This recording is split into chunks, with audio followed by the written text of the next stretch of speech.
using primal elements to control magical rift nodes.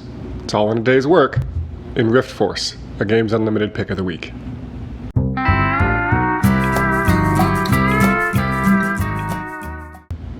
Hey everyone, it's Kylie at Games Unlimited. This week I want to talk to you about Riftforce. This is a two-player card battling battle line type game that actually got a Kinderspiel recommendation this year. So this was one of the games that was very high up on the list for Game of the Year.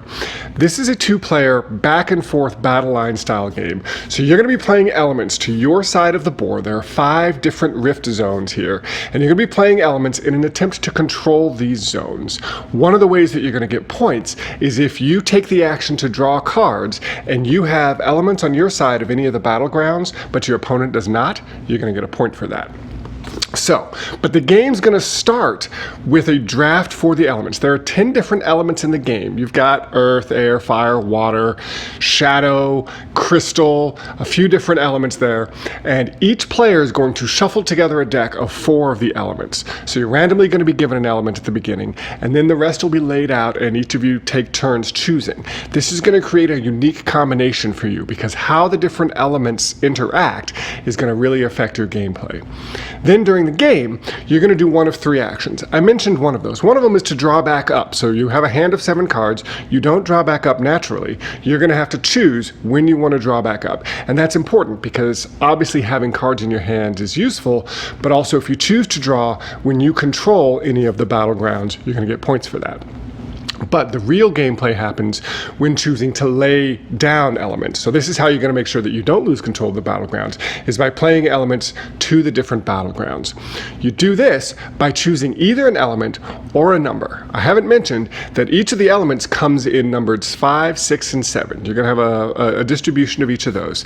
So if I choose an element, say I choose plant, which is one of the elements I have in my deck, I get to play up to 3 plant cards.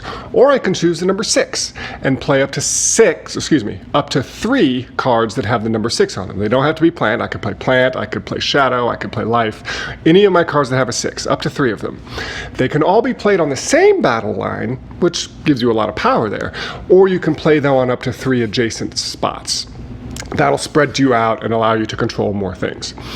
Now, if you want to actually activate, that's a separate action. So on your turn, you'll either draw back up or lay some cards down, or you will activate. But to activate, you're going to have to discard a card. And that card's element or that card's number determines what cards you're going to be able to activate. So maybe I'll discard a 6, and then I get to activate up to 3 of my 6s. Or discard a fire card, activate up to 3 of my fires.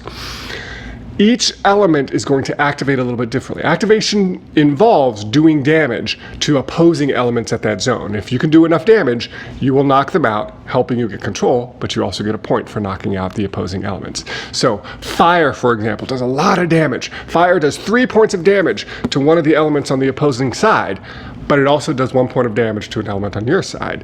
Water is very mobile, so water is going to do a couple points of damage and then move to another location and do a point of damage there. Ice is the most damaging of them all. Ice actually does 4 points of damage if the thing it's doing damage to already has a point of damage on it. So you can see how maybe you're going to use your water to move to a zone, putting a point of damage there that you then might be able to follow up with an ice element that you have on that area doing additional damage to it. A lot of good strategic gameplay. Every combination is going to be different, and even within the same combination, I mean, you might have the same deck you had last game, but depending on the card draw, you're going to get more crystal elements this turn, and you're going to have to set up things that way.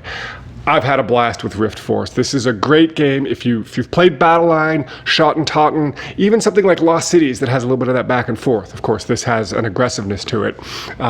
This is a really fun game, and I really think that draft at the beginning actually makes a huge bit of difference because what elements you have in your deck are drastically going to change your play style. So please, come check this one out. We're happy to show you a game, talk to you about it. I'm Kylie at Games Unlimited. This is Riftforce. Come on down, take something home, and unbox some fun.